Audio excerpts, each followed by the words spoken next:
Akkam jirtu ijoollee fayyaa keessanii egaa torban darbee gurbaanii waa'ee piraamiidii afaan Oromoo yeroo darba hojjenne keessatti gaaffii cimaa ta'e dhiyeesse. Gurbaan kun barataa yuunivarsiitii Wallaggaati jedha. Egaa maal goonaa miti waan hundumaayyuu yeroo ta'u harkaa qaba gurbayyoo koo silaa atoo akka sanaati akka kanatti siif hin deebisuun ture amma immoo wanni godhamu waan hin jirreef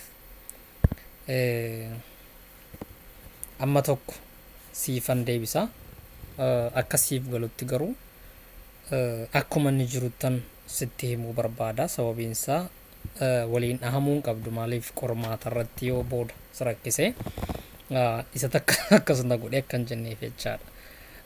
Inni ati nu gaafatte waa'ee danaati yookaas rogaaleeti. Rogaalee yookaan danaalee yeroo barbaannu waan itti fayyadamnu keessaa seera herregaa amma piraamiidii erga jettee waa'ee seera algebraa keessatti maal fa'aa akka itti fayyadamnu tokko tokkumaaf nutti hin himne keessattuu waa'ee pooliinoomiyal liifaa kana kaastee dubbatte. Haa ta'u gaariidha. Mallattoowwan akkasii kana akkuma gaafattetti akka gaaffii keetiitti jechaadha. Qubeedhaan bakka buuseetanii sitti argisiisa. Fakkeenya isaan siif kaa'a. Lakkoobsa bakka buufne immoo yeroo dheeraa fudhannee lakkoobsota feene itti galchuudhaan danaaf rogaalee akka itti barbaadanii keessumatti gara ekspreeshiniitti otoo hin ce'in waa'ee danaaf rogaa irratti boqonnaa kana bal'isnee qabanna. Amma garuu waa'ee aljebraa keessatti waa'ee aljebraa irraa amma waa'ee isa gaaffii keessa duraatti yoon deebi'e operation and expression kan jedhu operation on expression irratti maal faa gochuutu nu barbaachisaa formulaan yookaas immoo kan nuti fakkeenyi nuti fudhannu maal fakkaata isa jedhudha. Fakkeenya kana maal fa itti fayyadamna isa jedhu sirriitti ilaaluu qabda. Egaa inni guddaan jechuun fakkeenyi inni guddaan kanaaf lafa taa'e isa kana sirriitti caqasi. Pooliinoomiyaalii keessatti yeroo isaan qeenxee ta'an jechaadha. Yeroo isaanii monoomiyaalii pooliinoomiyaalii warra jedhaman kun qeenxee baay'ee warra danuu ta'an warra walitti baay'isuun nurra jiru roga sadii ol kan ta'an jechaadha. Roga sadii ol kan ta'anii fakkeenyaaf roga gaafa jennu waan keessatti ilaaluun nurra jiru dana dhimma danaati. Dana irratti maal fa'aa isa jedhuuf immoo waa'ee danaa gaafa kaasnu danni maal of keessaa qabaa jedhanii namoonni tokko tokko rakkatu ta'a. Dana kan jedhu iyyuu quba hin qabanii jechaadha. Quba hin qabanii. Kanaaf mee dana jechuun fakkeenyaaf waan mallattoo akkasii tokko yoon kaa'e kuni dana wayiiti. Muraa walakkaa roga sadee walakkaa roga arfee tokkooti jechuudha. Kana gaafa akkasitti ilaallu saayidiin ni isaa kuni roga isaati. Roga warri nuti roga inni nu jennu karaa kanaati. Roga kan jennu karaa akkasii kana jechaadha. Roga karaan jennu qarqara isaatti kan naanna'u. Dana kan jennu immoo keessa isaa kana jechaadha. Keessa isaa kana jechaadha. Bakkee isaarraa keessa isaarraa karaa tokkoon fuula isaarra kan arginu jechaadha.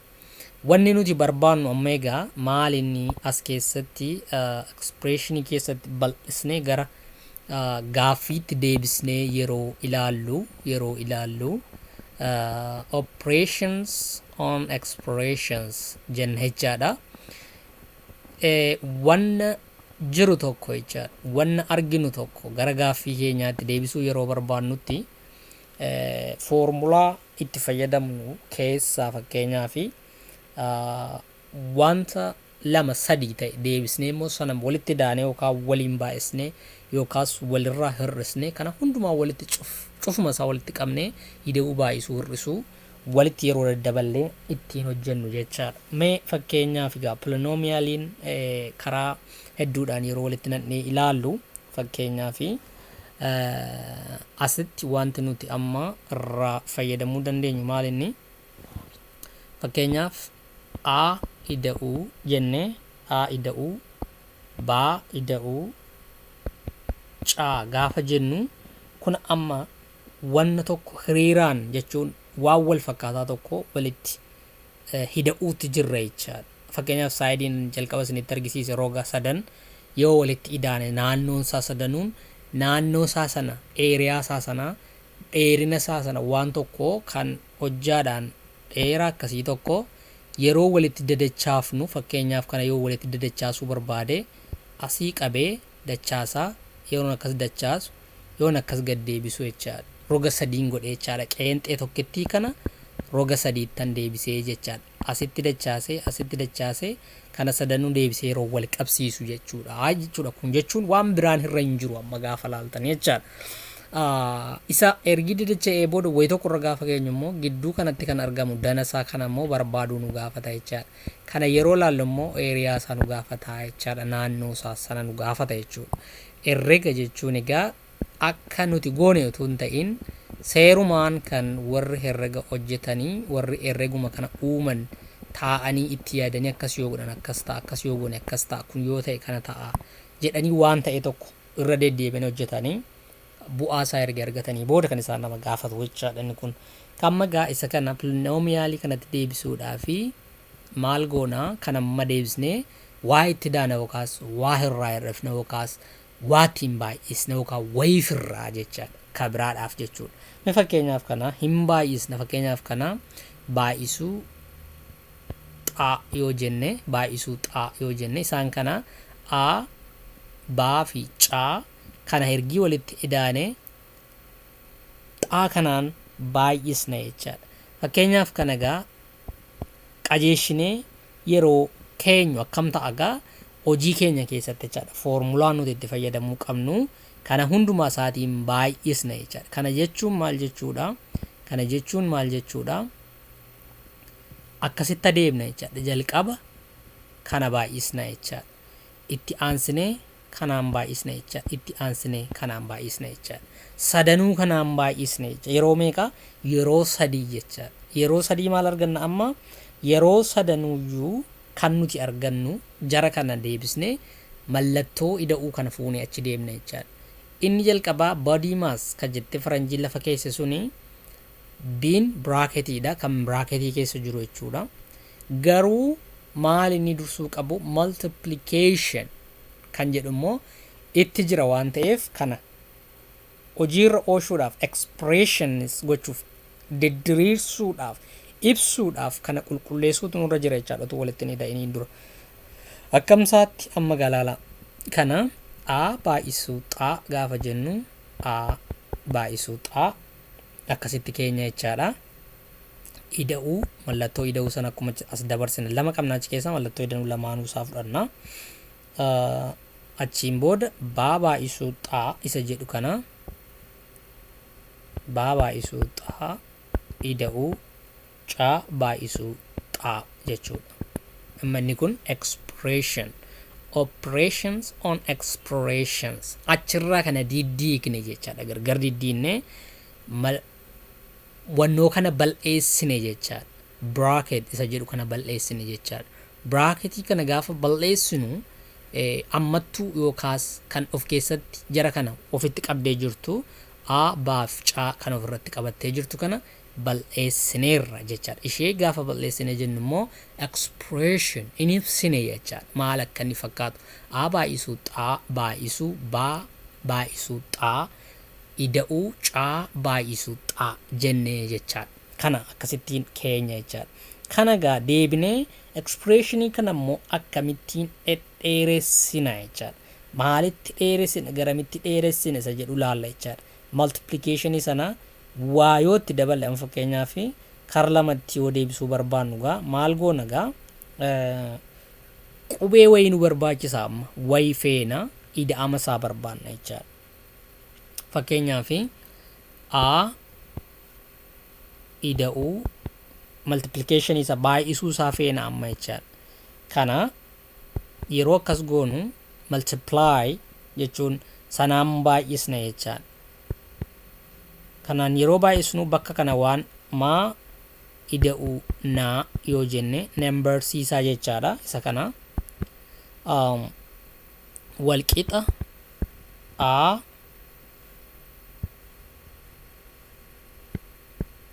ma baay'isuu ma ida'u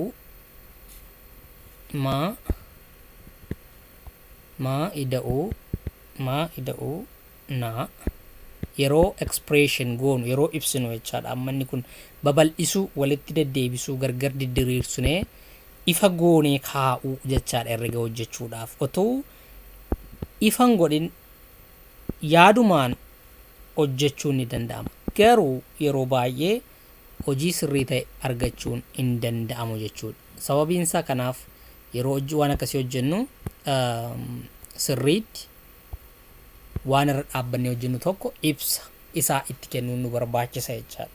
Ibsa isaa itti kennuutu nu barbaachisa jechaadha. Kana gaafa gara xumuraatti finnu maal ta'a?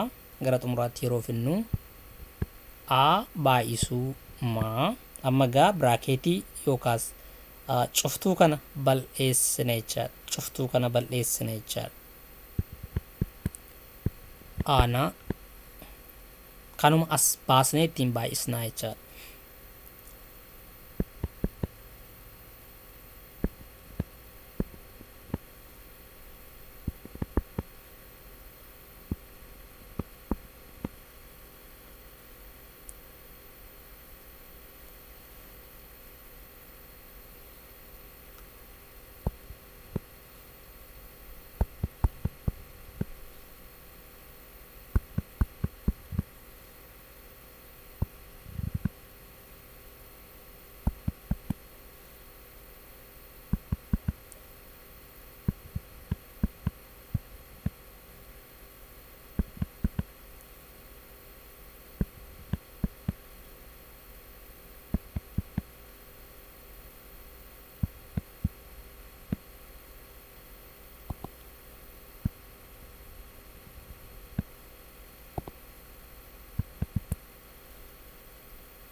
Egaa pooliniimiyaal kan jennu kun egaa kana fakkaata jechaadha.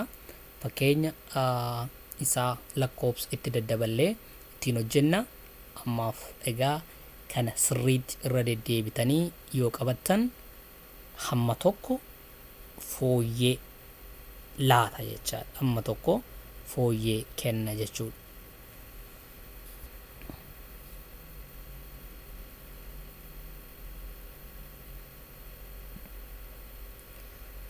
Kan itti aanu gaaffiin oliin gaafate Wallaggaa Naqamteerraati. Wallaggaa Naqamteerraa fractionsii nuuf himi jedhee waa'ee fractionootaa mallattoo fractionoota ittiin hojjechuu dandeenyu keessaa mee sirriitti nuuf ibsi. Waa'een a fi b fi c fi d faa kuni baay'ee na rakkisaa gara hojiitti gaafan jijjiiruu naan taane jedhe akka salphaatti isaan kana jalqaba furtuudha mataa keessatti qabachuun jechuudha. Maalinni kan amma si rakkise wanti si rakkise calqabasaa aaf baaf caan mallattoon ati bakka buufatte suni sirriitti bakka siif qabachuusaa ilaaluu qabda firaakshinii keessatti jechaadha. Dursa mataa keessa kan kaa'achuun nurra jiru firaakshinii kana firaakshinuma jechuun mataansaa maal jechuudha kan jedhu lakkoobsaaf hiraman xiqqaas ta'u guddaa lakkoobsaaf hiramtu jechaadha. Firaakshin jechuun xiqqaas haa ta'u guddaa lakkoobsaaf hiramu yookaas ka walirraa jechuudha. Kan walirraa jechuudha. Negeetiivis haa ta'u poozitiivii lakkoobsi walirra yeroo ta'u lakkoobsaaf hiramu gaafa ta'u firaakshins jedhamanii waamamu jechaadha. Egaa maal siif galuutu irra jira jalqabuma irratti furtuun isaa maalinni fakkeenyaa fi qubee dhumaan ammalleen qubeedhumaan itti galla aafi baaf caankee kun baay'ee anaanis yeroo baay'ee mataa walitti na buufti meemmoo haa ta'u isa baranne irraa waan tokko lafa keenya jechaadha. A irra baa haa irra baa isa kanaan plus or minus jenna jechaadha. Negative yookaas positive dha jechuudha kan nuti bakka buufannu hin beeknu kan nuuf kenname bakka buufna waan ta'eef jechaadha. Kana caa irra daa jechuun caadaadhaaf hiruu jechuudha. Hiikaa biraa hin qabu jechaadha. Caa irra daa wal qixa isa kana gaafa gara didiriirtuutti deebifnu maal nutti argisiisa?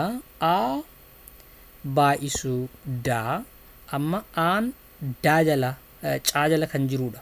Wal jala dabarsina criss cross jedhanii waamu jechaadha.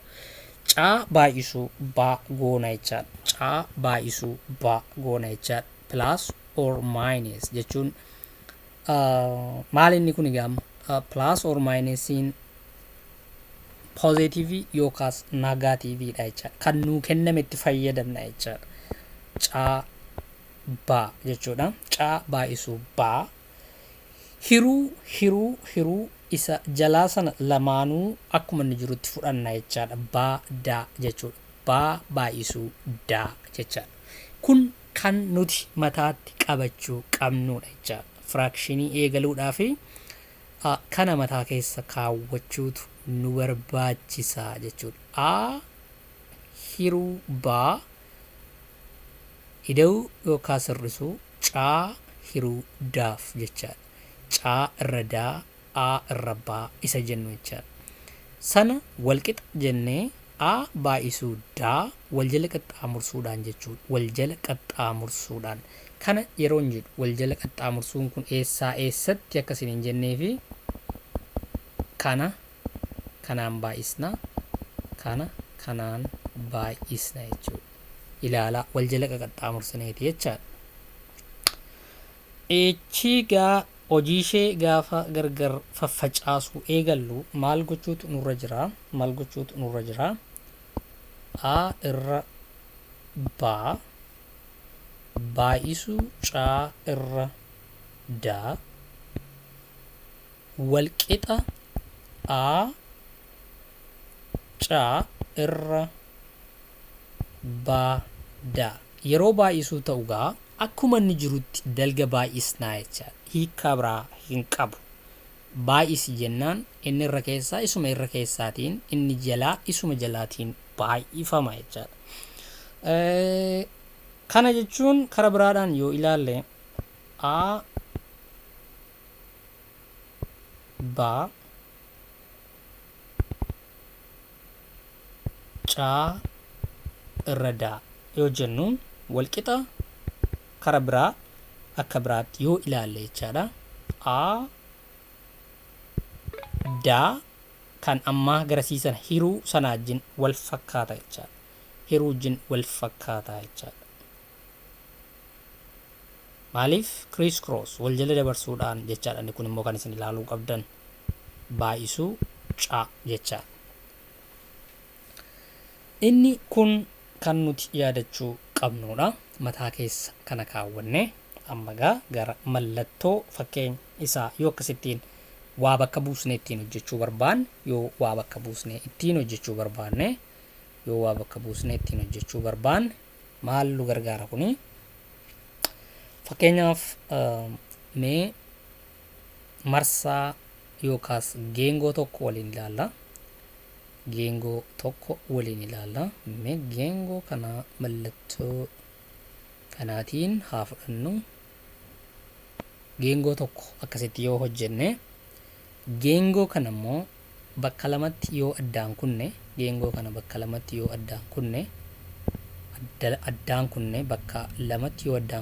sararri geengoo walakkaatti addaan kutu kun diiyaameetir jedhama. Isaan kana raadiyeesii isaa fi diiyaameetirii isaa adda baafnee beekuutu nurra jira. Kana ammas kabiraadhaan addaan kunna bakka afuritti kunna jechaadha. Amma isa kana yeroo addaan kunnu kutaa meeqa qaba jechaadha? Kutaa afur qaba jechaadha. Kutaa arfan kana hojjedhu yoo jedhamne kan nuuf kennamu maalinni asirratti jechaadha. Kan nuuf kennamu maalinni asirratti wanti nuti arginu yeroo hundumaa waan nama joonjisu ta'uu hin qabu jechaadha. Waan nama joonjisu ta'uu hin qabu jechaadha. Akkamitti hojjetama amma kun asii fakkeenyaaf a yoo nuun jedhee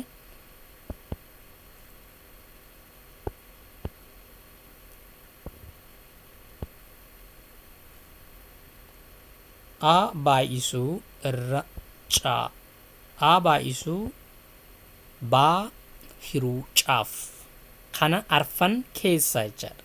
Kutaa tokkooshee jechuun tokko irra sadii tokko irra afurii jechaadha. Tokko irra afurii as keessaa baas yoo nuun jedhe yookaan barbaadi yoo nuun jedhe yookaas immoo sadii irra afurii kanaa barbaadi yoo nuun jedhe maaliin hojjenna wajjin mallattoo gaaffiin nu gaafatamu kana jechaadha. Gaaffiin nu gaafatamu kana jechaadha. A baay'isuu baa irra caa jechuudha.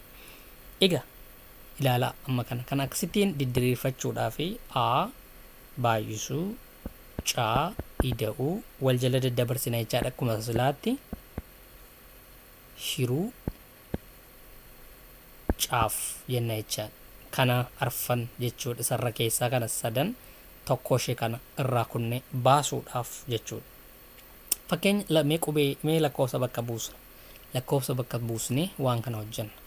Fakkeenyaaf bakka a tokko yoo fudhanne sadii irra afurii kanaan amma isiniin jedhe kana jechaadha.